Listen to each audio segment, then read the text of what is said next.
Assalamualaikum warahmatullahi wabarakatuh.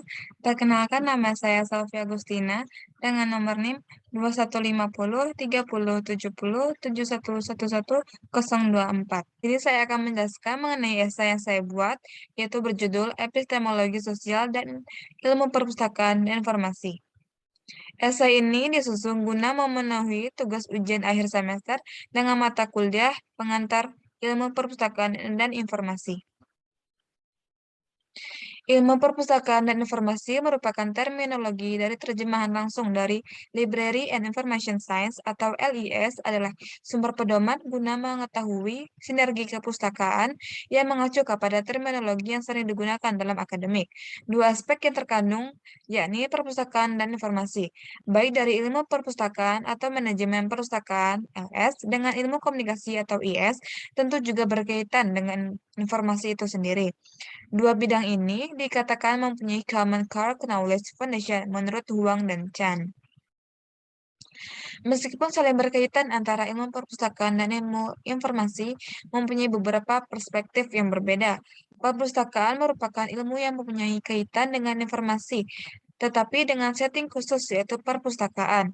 Perpustakaan memiliki objek kajian mengenai aspek informasi yang berhubungan dengan bagaimana informasi diperoleh dan didiseminasikan kepada pengguna. Hal inilah yang membedakan dengan ilmu informasi karena di bidang ini tidak memposisikan setting tertentu.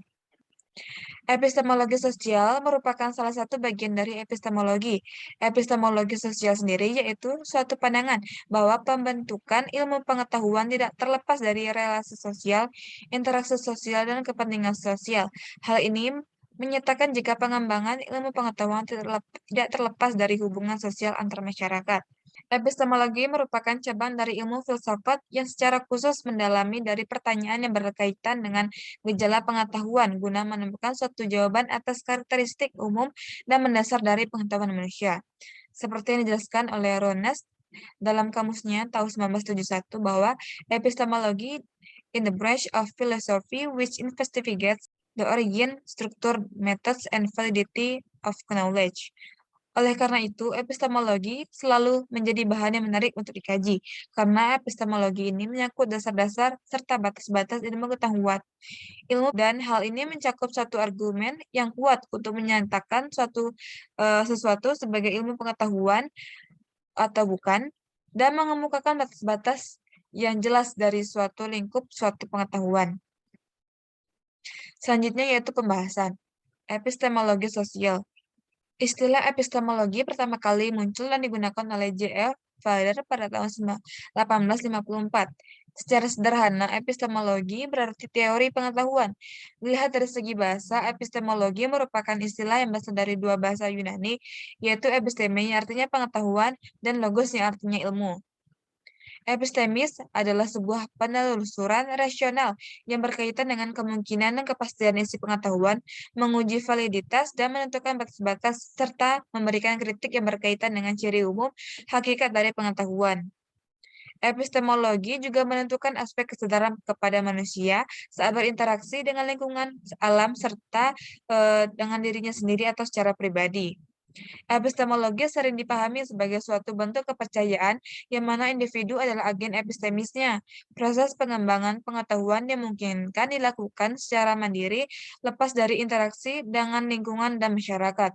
Epistemologi jenis ini dipakai banyak dalam psikologi kognitif. Sementara jenis epistemologi lain adalah epistemologi sosial yang memandang bahwa pembentukan ilmu pengetahuan tidak terlepas dari relasi sosial, interaksi sosial, dan kepentingan sosial, yang artinya pengembangan ilmu pengetahuan pasti melibatkan masyarakat juga.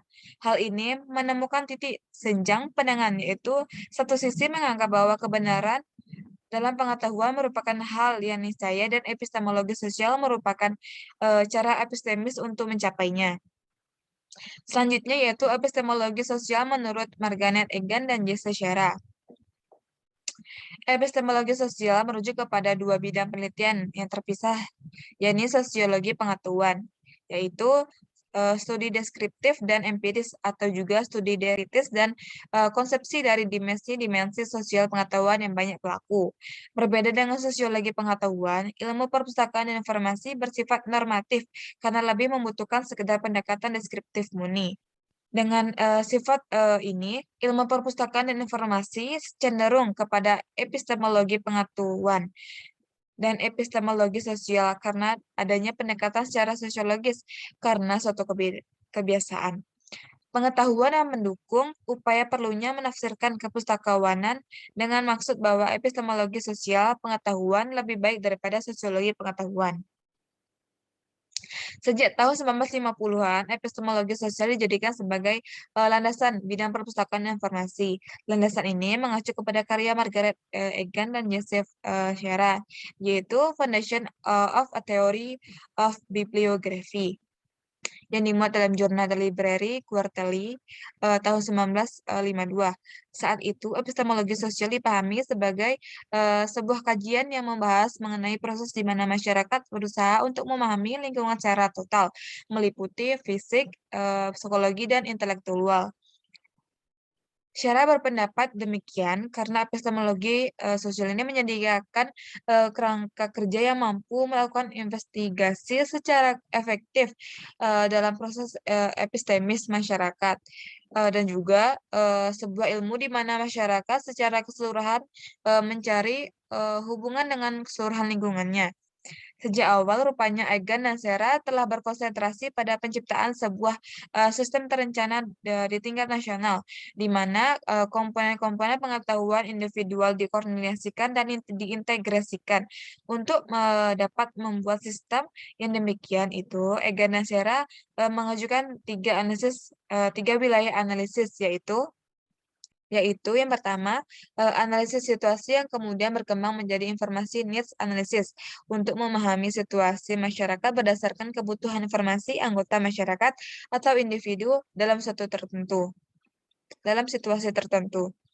Yang kedua yaitu analisis unit informasi yang kemudian menjadi dasar bagi pengorganisasian pengetahuan atau knowledge organization, di mana metodologi dikembangkan untuk mengklasifikasikan dokumen berdasarkan isinya. Yang ketiga yaitu analisis statistik produksi, distribusi, dan penggunaan dokumen yang biasa disebut bibliometrika. Syara juga berpendapat bahwa kepustakawanan merupakan bidang yang berasal dari dua disiplin, yaitu komunikasi dan bahasa atau linguistik. Kepustakawanan sebagai bidang yang mengelola pengetahuan merupakan akar epistemologi, terutama epistemologi sosial, sebagai bidang mengkaji bagaimana pengetahuan didiseminasikan melalui masyarakat. Kemudian diyakinkan dengan tujuannya bahwa ilmu perpustakaan dan informasi merupakan sebuah disiplin yang fokus kajiannya pada pengelola dan pengetahuan manusia. Dalam konferensi Foundation of Access to Knowledge yang diselenggarakan oleh Universitas Syracuse, Syara menekankan kembali pendiriannya bahwa landasan ilmu perpustakaan dan informasi yang tepat adalah epistemologi sosial. Sebab epistemologi sosial fokus pada proses di mana masyarakat mencapai suatu kondisi mengetahui dan mengkomunikasikan pengetahuannya tersebut. Epistemologi sosial juga mampu melakukan proses sintesa dan memanfaatkan karya bidang lainnya untuk kebutuhan pengembangan keilmuan. Yang terakhir yaitu kesimpulan. Ilmu perpustakaan dan informasi merupakan terminologi adalah sumber pedoman yang mempunyai dua aspek, yaitu bidang perpustakaan dan informasi. Yang keduanya juga saling mempunyai kaitan terhadap konteks ilmu perpustakaan dan informasi. Epistemologi sosial dijadikan sebagai landasan bidang perpustakaan dan informasi pada tahun 1950-an yang mengacu pada karya Margaret Egan dan Joseph Schara, yaitu Foundation of a Theory of Bibliography. Karena epistemologi sosial fokus pada proses di mana masyarakat mencapai suatu kondisi, mengetahui dan mengkomunikasikan pengetahuannya tersebut. Baik, sekian yang dapat saya sampaikan mengenai penjelasan esai saya.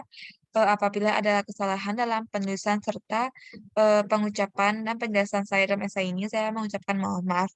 Saya akhiri dengan Assalamualaikum warahmatullahi wabarakatuh.